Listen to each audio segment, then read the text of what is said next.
what's up, y'all? Welcome back to another episode of I Wish I Knew. Today we're talking about what we wish we knew before becoming a professional dancer. I'm excited. All right, so how do we start this off? Where do we want to start first? Okay, so for whoever don't know, me and Shaboobs met through dance. We had a show and he was my dance partner. So we both have, I still do a lot of dancing and Shaboobs used to do that. Now he does videography, but we are, in our hearts, we are dancers and we want to talk about the things that dance mainly taught us. And what we kind of wish we knew ahead of time. I think one of the most basic things to get out the way for dancers is the simple fact that when you come out to Los Angeles to pursue dance, the thing that they need at auditions is a resume, headshot, and they ask for your agency. That's really the standard. And the truth is you can kind of get that anywhere these days. You can find a photographer, you can go find any local photographer, get your headshots in. I honestly wish somebody had told me that sooner, that you can try different people, don't go with the first person right away, because my first headshots were awful because I went to a photographer that specialized in headshots for actors, not dancers.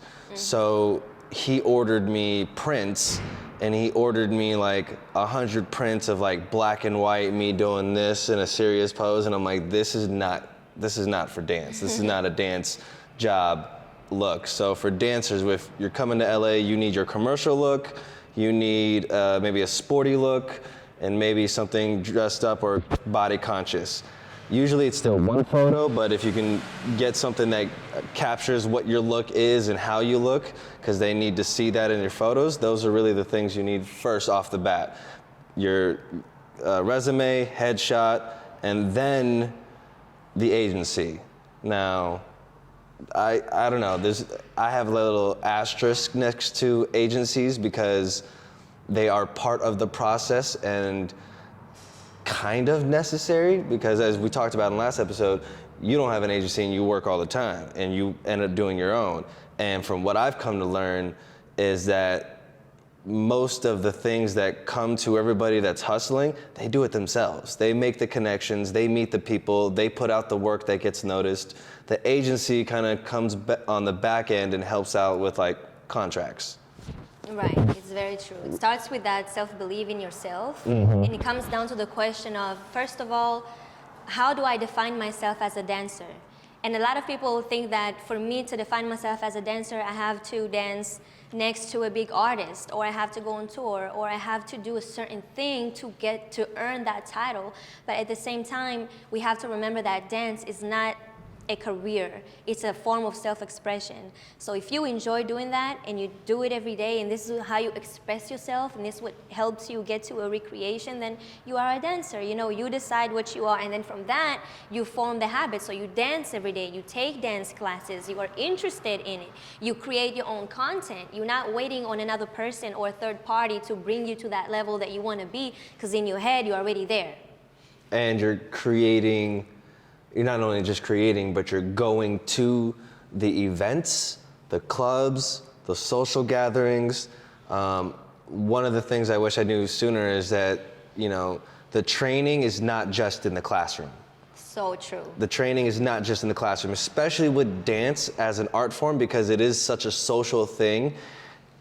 It's really it's when you have those clubs and people come together and they're either battling or sessioning, that you get this energy and this collaborative spirit, and that's where you get new ideas from and new styles from. Like, that's where they're birthed from, is from the clubs, the social scenes, the gatherings.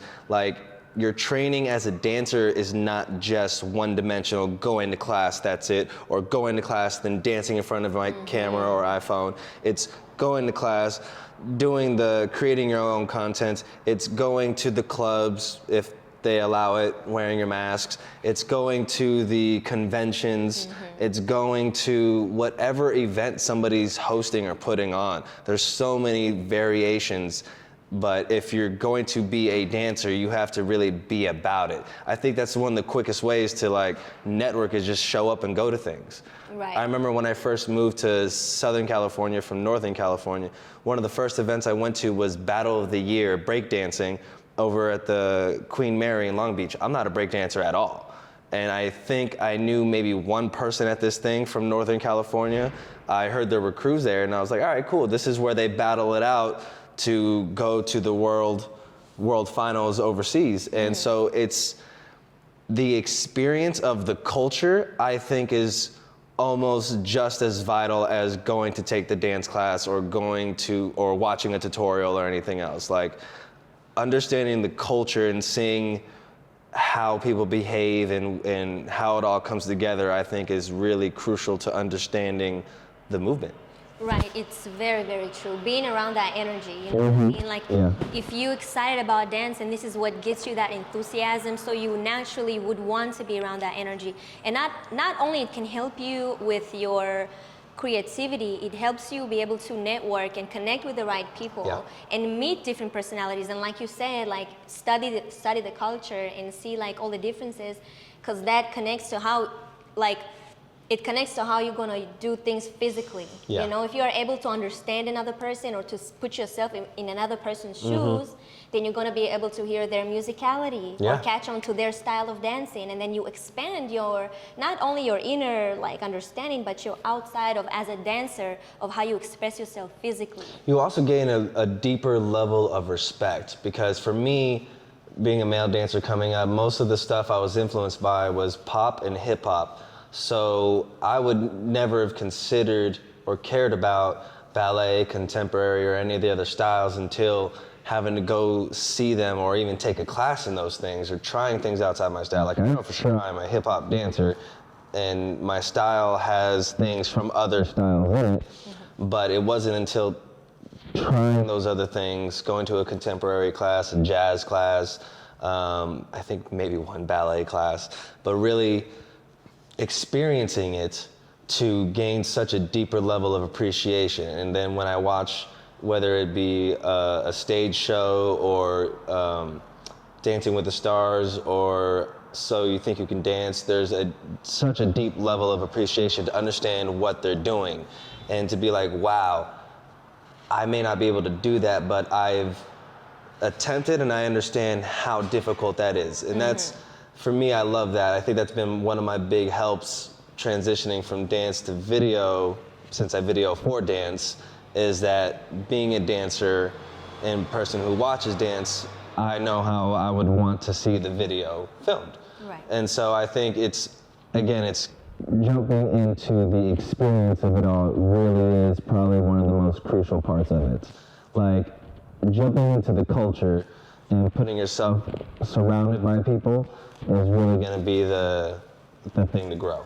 Right, and it's good that as dancers we have that ability, you know what I mean? Because a lot of times people want to do business, you know what I mean? And a lot of people want to become entrepreneurs, and then they tell you like you have to be surrounded by creative people. You have to be surrounded by people who are smarter than you. You have to be surrounded by people who are more experienced than you.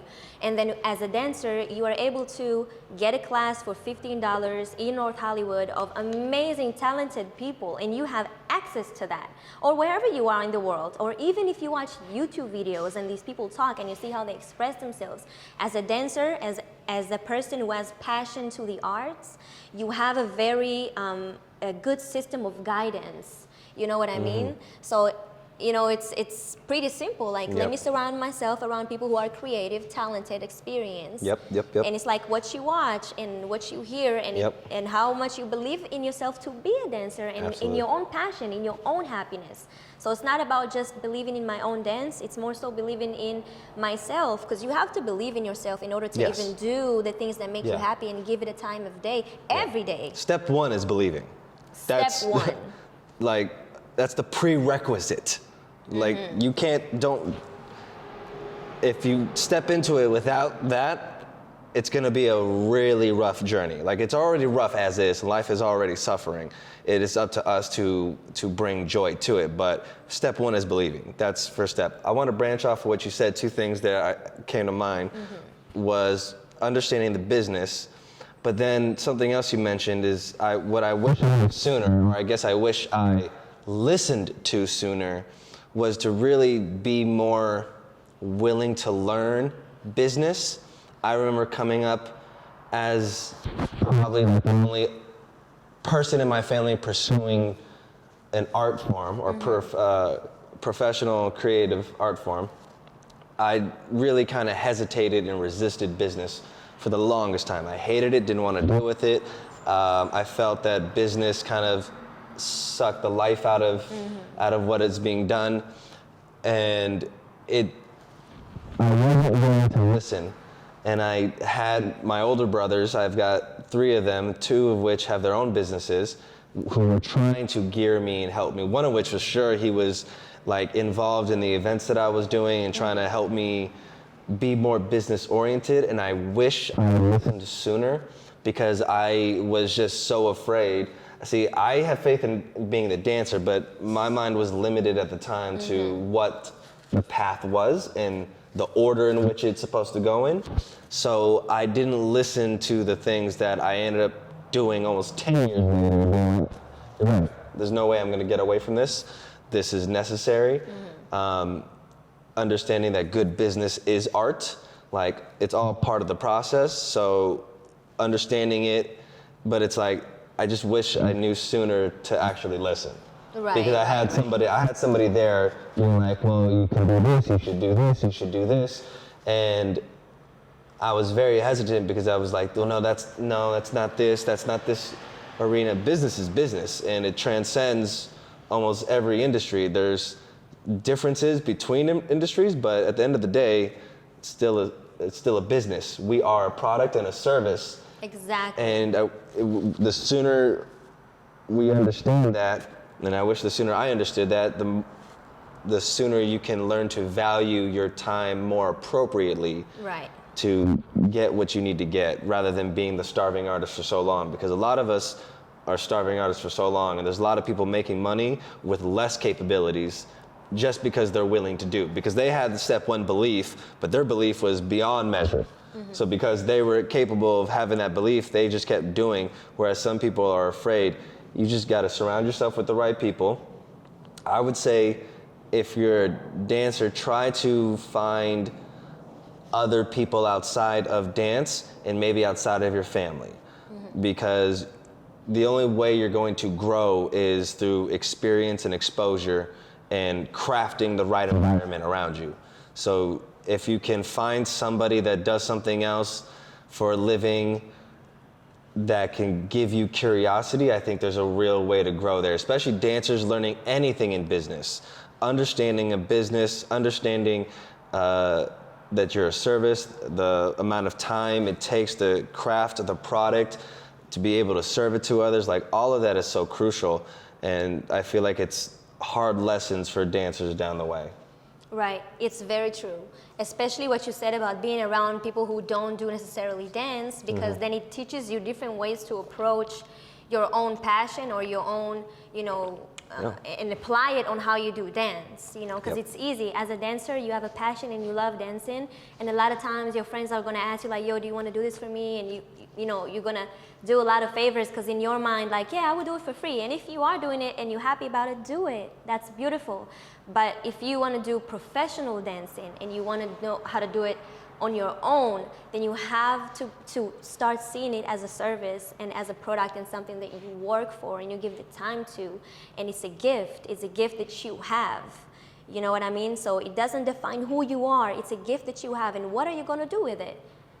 So that's very true. Be around people who maybe do different forms of businesses, so you don't stick to the only one way. And when you understand that too, it's like, for me, I had a time where I was like, I don't feel like dancing to that song, so I don't want to do it. I don't feel like doing this, or I don't feel like creating it right now. But you have to have that kind of self-discipline to view dance as a craft. And not just like, it's my life and I'm a dancer and it's my passion. Like, it's literally craft that you have to perfect and brand and sell and package and keep improving it. Absolutely. You know what I mean? And understanding that cost of all of that. Like, when someone comes to you and says something and they give, you give a rate and they're like, why is it so expensive? It's like, well, it takes all the time to be this good. And let's say if somebody asks you to choreograph something, well, it takes time and energy, and sometimes we have to pay for a space to go choreograph, because sometimes you need to step out of your own home and go get an actual space to do something. Right. That's an investment that comes at the cost, and if somebody's paying for something, that has to come into it. I remember when I finally did get to understand the cost and value of things when I choreographed a music video, I broke down, okay, how much do I think just the choreography is worth? Just the choreography alone. If I spend maybe 2 full days, if we're thinking 8 hours, or even if I spread that across a couple of days, 8 hours a day for 2 full days, spread that, how much do I think that's worth? Okay, this amount. Okay, how much do I think it's worth to teach the artist to be at rehearsal? Because sometimes you can just give a video, give the choreography, and that be done. Teaching is a service. Choreography is the product, teaching is the service. So they want me to come teach them and have the rehearsals. There's a cost to that, including then the cost of the studio space. Do we want the dancers? The dancers also deserve to be paid. So what is the cost of the dancers?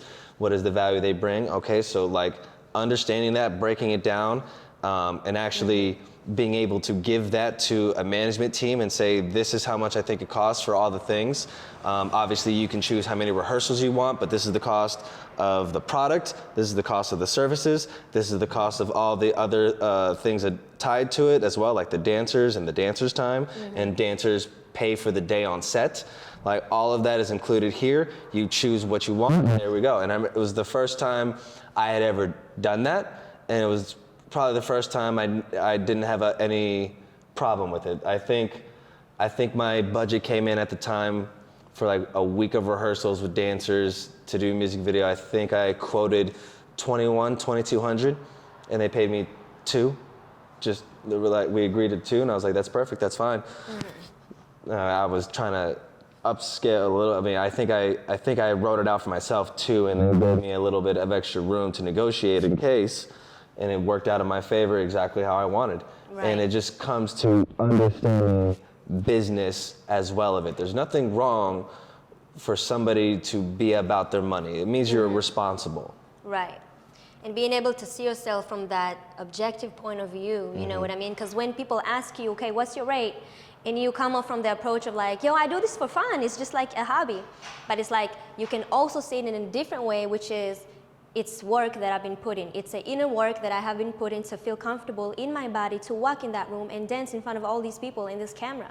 There is a work I have been putting in every day so I can be more flexible, so I can do this move in a sharper way, so I can go more full out. You don't pay me for my time being on set. You don't pay me for just coming up with choreography. You pay me for my value, for what I come up with, and what it took for me to be able to come up with these ideas in this form of self-expressing myself. So and that also includes the look and the package. Like that's all a part of it. But that's all a part of the deal, because again, that's the value you, especially dancers, bring into these things. Right. That is the value. You are a product to these companies in these industries. So all of that, how you present yourself, it is the value.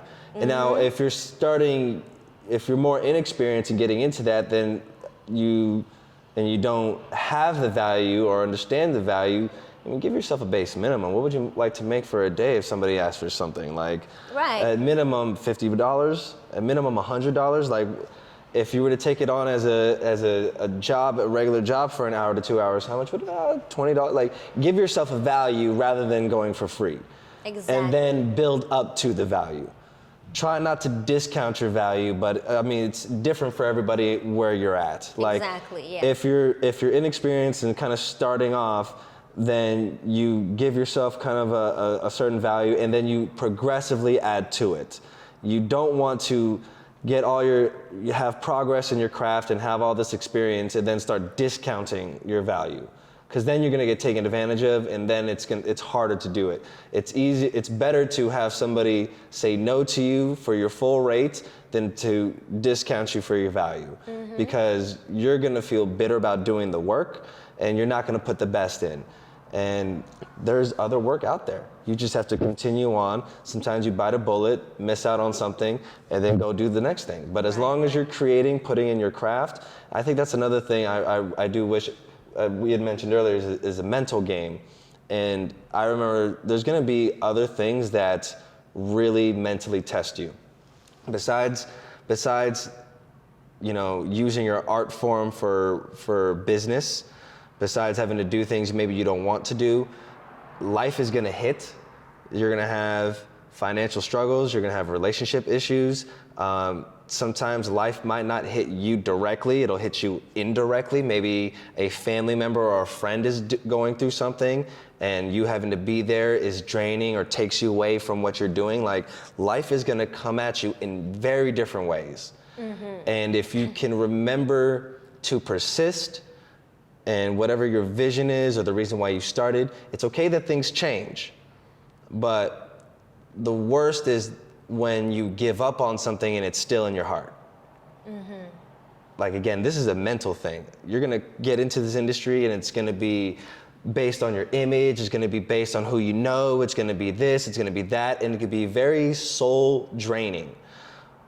If you can remember why you're doing it, like we said before, it's an art form. If you can remember why you love it, remember to express yourself, to remember that if there's part of it that you do for you and that's for love, and then the other part of it is for the business and for the masses, you find that balance, you can really learn to withstand this long haul. Because for sure, I know why I stopped dancing. There was a lot of heartbreak and things around me that happened that I lost all momentum. I just had very little momentum to push forward and continue even going to auditions. I think people looked at me at some point and be like, well, you're at a certain age now and things didn't happen. I guess that was it. And I was like, y'all don't understand that this industry is based on you continuing to work. And I lost all momentum. I didn't have momentum. I didn't surround myself with people. I would think it was heartbroken and I isolated. And isolation is okay for a moment because sometimes you need it, but you can't sit there and stew in it. And I stewed in it for a very long time. And I wish I would have sooner that you're capable as long as you surround yourself in the right environment. You put yourself in the right place and surround yourself with good people, so that way when the hard things come, you can mentally withstand it, pick yourself up the next day, and move forward. Right, and the beautiful thing about Shaboobs is, like you said, the reason I stopped dancing. But the truth of the matter is, you never stopped doing what made you happy. You just transformed it. He transformed his classmates, the students in class, the dancers, to his clients. Yeah. So you're still around that energy that you enjoy. You're still around that art and that production environment of like creators and creative people, but you transformed it. So you never stopped. Right. And it's like, it's whatever you felt in your inner intuition. Of course, we're gonna think whatever people are gonna think about us. I feel like people was looking at me in that way. That's still in our head. Yeah. But the truth is how you felt, and you followed your intuition. You didn't say, fuck it, I'm not doing nothing.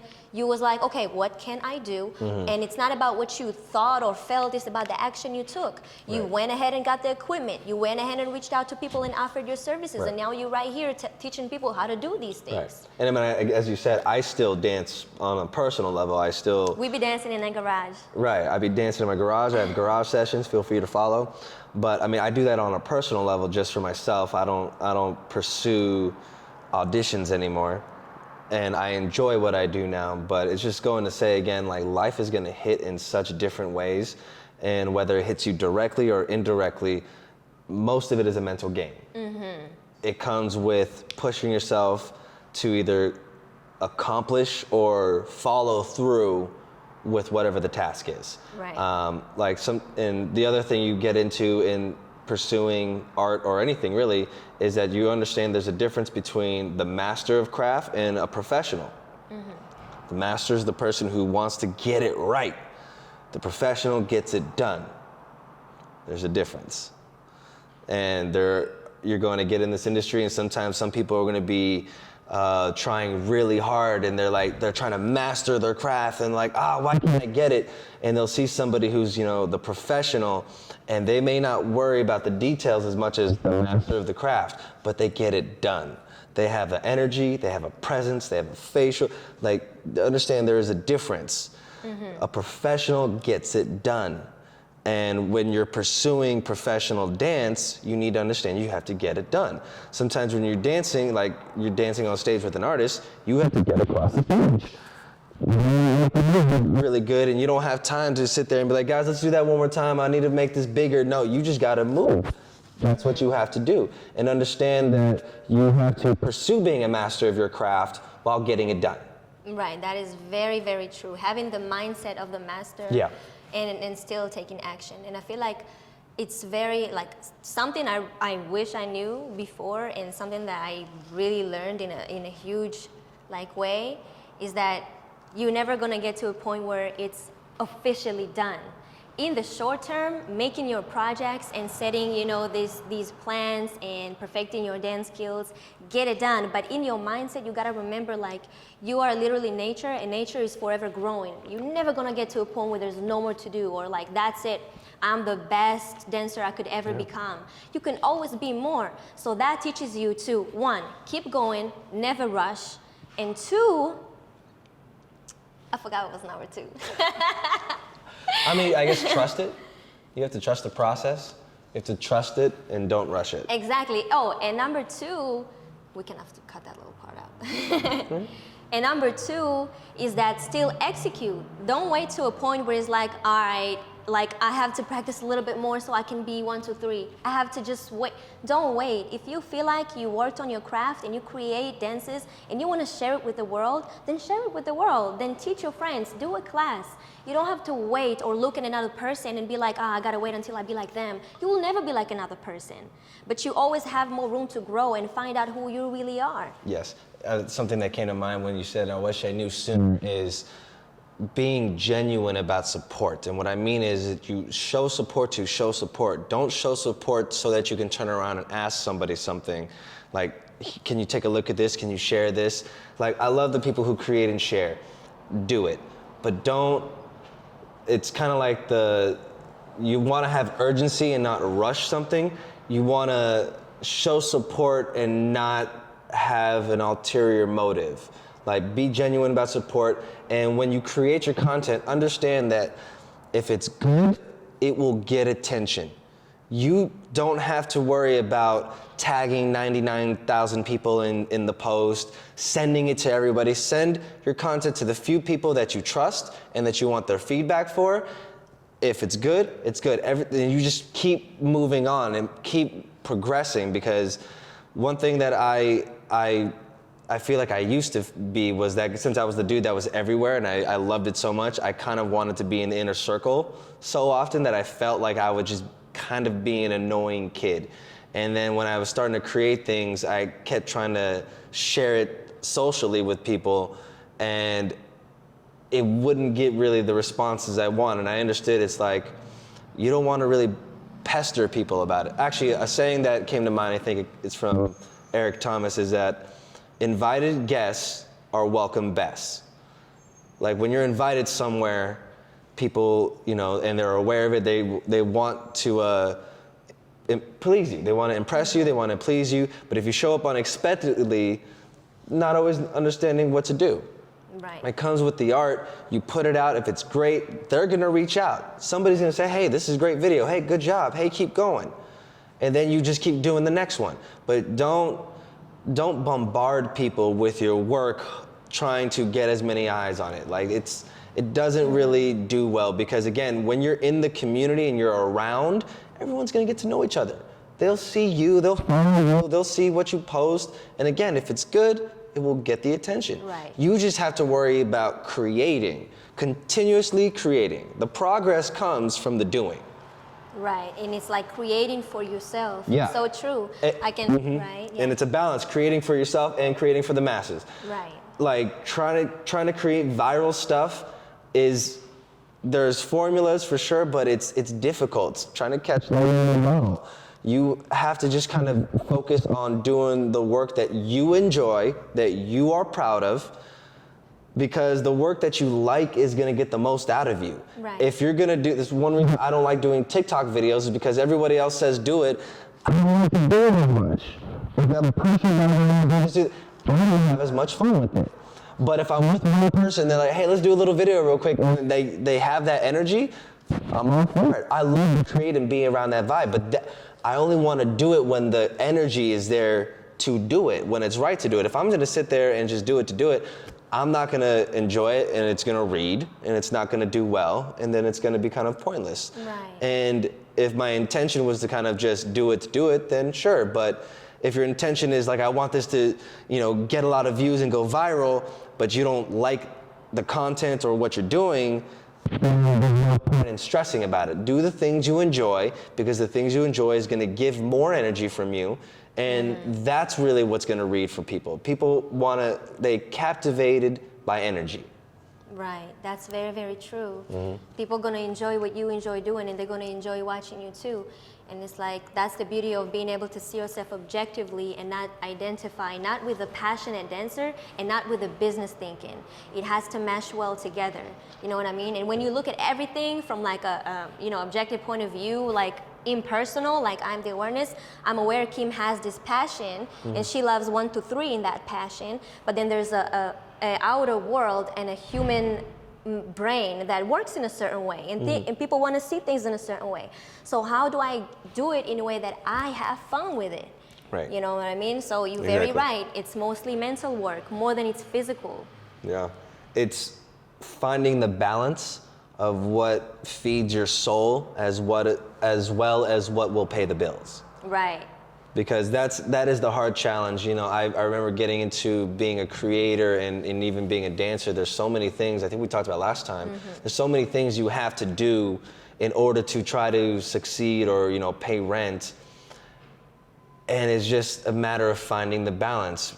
I remember when I was teaching all the time in my 20s, I would get upset because I was very focused, I was very selfish, I was very focused on me and the art that I was doing and the choreography that I wanted to put out, that I wanted it to be really dope and advanced and really cool. And I had more beginner, intermediate type students. And I wasn't gearing myself, I wasn't being there for them. I wasn't being an actual teacher, I was being a choreographer. And when I started teaching again a few years ago at Millennium OC before pandemic, I completely changed the mindset of why I'm doing this. It wasn't for me to put out any type of choreography on them or come up with this. It was, what do they need? Most of them are trying to do this recreationally. Most of them are trying to do this for fun. I've got some experience, some inexperience, some immediate experience. Okay, we're just gonna have some fun and some grooves. And once I had a different intention and understood that, I had so much more fun with it. I was less stressed out. I mean, don't get me wrong, driving from the Valley to the OC can be stressful, especially when you're sitting in traffic for 2 hours. But since I wasn't trying to make money off of the teaching as much as I was just trying to teach for the joy of teaching, I had so much more fun. It was so much more enjoyable. I think all of the students enjoyed it more. It worked out both ways. It was a much better win-win than when I was thinking of just myself and trying to do it just for myself. Like, again, it's that balance. Know where your arena is. If you're having a rehearsal and you're trying to get your art out, that's when it's for yourself. If you got paying students who have never taken a dance class in their life, but they're a fan, that's for them. You have to find the balance of what it is. If they're a fan, they love the work, they want to come in and take your class because they enjoy it, but you got to still make it for them as well. So find that balance. Understand your art is for you, and then the work is for them. Right. That's very true. And that connects again, you know what I mean? Like if you if you're too attached to your concept of yourself as the choreographer that you are, Yeah. and you only move from that like view, then it's gonna get in the way of you teaching. Because when you teach, you have to be almost empty. You have to feel the people in the room. You have to be Yeah. able to be, emotionally intelligent to feel if they are stressed, if they need you to go over something again. You have to be able to step out of your own mind. And like you said, you say it's balance, and it's pretty much connecting to that awareness. Yeah. And especially when you work on your craft and you practicing, and then you want to set your value. For example, you want to set your rate, and in your brain, I am the concept of myself of the girl who's now in this level of dancing. But when I'm connecting to that awareness, it's like I see how much I've come, and I see how much I'm going to grow, because I'm not attached to this concept of myself. I see myself for the art, for the progress. So it helps you when you set the rates, when you want to see yourself for your value. Don't get too attached to a level of dancing, to a concept of who you are. Remember that the reality of things is your love for it. Love is the only truth at the end of the day. Yeah. So it's not about where you are exactly, or it's not about like this dance, I created this dance and they have to learn it as a choreographer in class. Yeah, sometimes you're gonna have to teach half of the dance, or even switch it up, just so you can give the people that feeling of like, at the end of the day, I wanna help you be able to express yourself physically, and I'm just guiding you through it. So I'm not here to just throw a choreography at you, and you know what I mean? And sometimes we do that, it helps the training. But in reality, it's about the feeling that you can give another person in the room. Exactly. They're gonna go home, are they gonna feel more in tune with themselves? Right. If the answer is yes, then you did your thing. Right. And I guess to understand, like as you said, is gaining that awareness and understanding what is it that you want. Do you want to be a teacher, or do you want to be a choreographer? Exactly. There's not a problem either one, but they're not both one and the same. A choreographer focuses on the choreography and kind of that training, or the one aspect of it. The teacher focuses on the training. Right. The teacher focuses on the student, whereas the choreographer is focused on the choreography, the work, the job. Whoever the people are that has to do this, they're gonna have to do this, because that's what the choreographer does. The Right. teacher focuses on the students. So find which one you really want. It's okay to try them both out, but don't mask one as the other, claiming that's the thing, because I think you'll find that you're not being authentic and in tune to yourself, and then you're having a hard time getting the audience because it's not the right thing. It's very true. What you said right there, knowing what you want is so important. And this is one of the main things I wish I knew before, getting into professional dancing. I have to know what I want.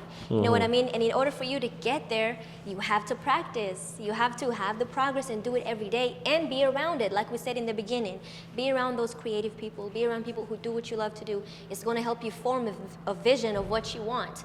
And then you would know it's going to apply on the way that you create your content, or which auditions you're going to go to. Or because if you're trying to catch two rabbits, you're not going to catch either one. So you can't, I want to perfect my skills, but at the same time you want to have a direction or an aim. You know what I mean? Yeah. I want to invest in my social media as a dancer. I want to do more social promotions, or I want to teach classes, or I want to go on tour. Yeah. Or I want to teach classes, or I want to go on tour. Like, you have to know what you want, and in order to do that, you have to do two things: connect to your awareness, see yourself as an impersonal view, and keep doing what you're doing. Be consistent and do it every day, or as often as you can. And the oxymoron to that is, again, there's going to be a balance, because the vision can change. Sometimes you won't always know. And it's okay for it to evolve and change. Like, you have to discover things along the way. And it's part of the journey. Most of life is an experience, and the experience informs you whether or not you want to do this. So you have to try to have a vision, understand that it can change, it's okay to change, it's okay to evolve it, but we still got to try to have something. If you walk aimlessly, and I'm speaking if you're walking aimlessly with no feeling of your intuition, not working towards any of that, you're going to be lost for a while.